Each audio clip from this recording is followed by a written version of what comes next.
3, 2, 1. Hello, I'm Dr. Antea Nang. I graduated in Angeles University Foundation.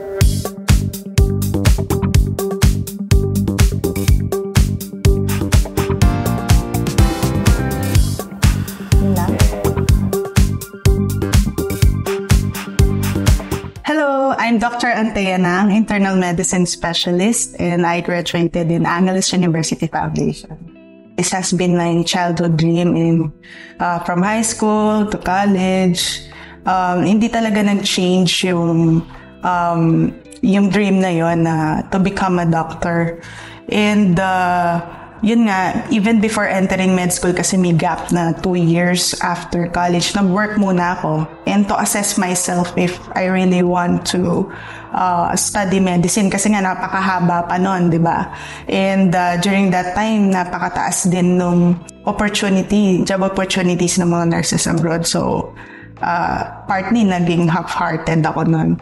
Then, there was one time sa school, kasi yung building ng medicine at saka ng nursing was magkasunod lang. So, bago ako bumaba ng ground floor, madadaanan ko yung sa medicine. So, sumilip ako dun sa pinto. Tapos, I tried to listen dun sa lecture. Tapos, hindi ko na malayan, 30 minutes na ako nakikinig dun sa lecture. So, sabi ko, para talagang gusto ko. Then I went to the library, tinry ko lang yung mga books. Kung maintindihan ko ba, yung kaya ko ba itong basahin, intindihin. And then sabi ko, ayun. Until I decided, sabi ko, hindi na ako magtatrabaho. Kakausapin ko yung dad ko. Siyempre, another na naman yun, tuition fee, gastos. And pumayag naman sila. I think, sabi ko, ito talaga yung gusto kong pursue. So, with that question, yun nga, parang pursue mo talaga yun. Dapat, alam mo talaga yung gusto mong dream, be consistent. And yun, pangalawa, tiyaga talaga. There were times during yung napupuyat ako, yung walang tulog, tapos yung 10 to 15 points na exam, halos ibabagsak ko pa dahil hindi umabot dun sa latter chapters yung pagbabasa ko. Parang hindi worth it yung pagod. Parang walang direction. Pero yun nga, focus on the goal. Parang pag nilook back ko, ito, ginusto ko to. Ito yung dream ko. So parang just move forward, keep on pushing. Sabi nga nila, great things are never been without sacrifice. You have to be compassionate with your chosen field. Okay. Actually, as a doctor kasi, this is more on parang service-related yung work niya. Hindi mo siya ma-attach talaga with business. Talagang mostly talagang more on service talaga siya. So, mahirap na isama mo yung mga other goals mo doon in terms of business. Kaya ako, with my practice talaga, kahit sinong pasyente, tinatanggap ko talaga. Whether may pambayad, VIP or hindi, lahat I treat them the same, special. Kahit punta yung pasyente sa akin, Dok, wala akong pera pero gusto kong pagamot. O kaya, Dok, umaasa lang po ako sa health insurance ko, janitor lang po ako pero ito yung benefit. I don't discriminate them. Talagang ibibigay po pa rin yung best quality of care that the person deserves. And usually, yung victory ko talaga is yung comfort and recovery ng mga pasyente ko. Dapat talaga, hindi ka diretso sa trabaho. No?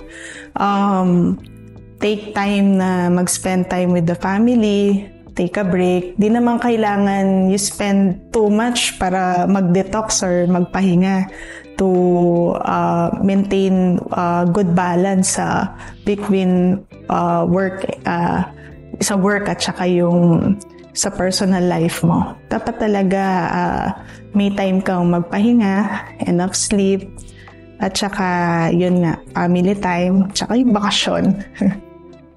Ayun. Tsaka pag medyo burnout ka na, you have to take a break.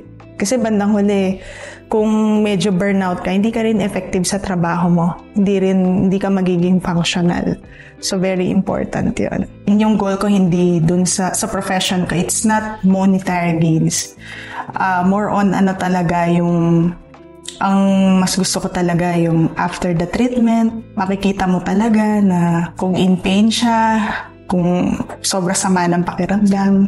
Tapos yung ang saya ko pag after follow-up, na-relieve siya dun sa mga binigay mong medications, naging happy siya sa services mo, nag-gain mo yung tiwala niya. Kasi hindi mo mabibili yung trust ng pasyente. And it's very fulfilling, lalo na yung after mong nagamot yung patient, tapos eventually makikita mo, endorse ka nila sa kapitbahay niya, sa mga, yung family niya, relatives, dadalhin niya. Yung para sa akin, mas feeling ko, daig ko pa yung milyonaryo kapag yung tiwala binigay sa'yo. Second is, hindi ko naman yan lahat. Yung ganong personal gain na nakukuha ko from the patient, good feedbacks, lahat, trust.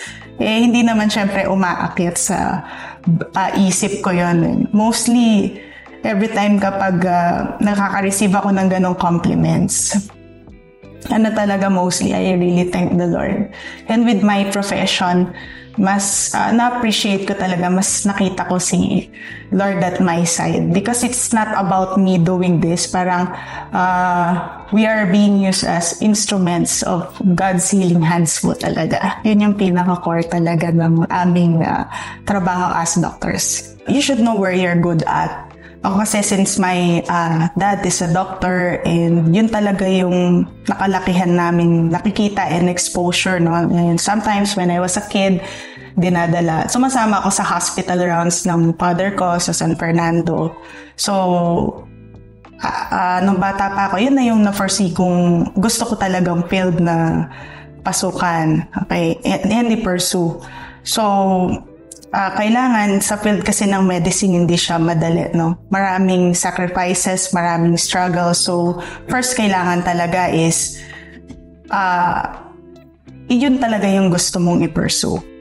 And second is talaga kailangan ng tiyaga talaga. And a lot of patience.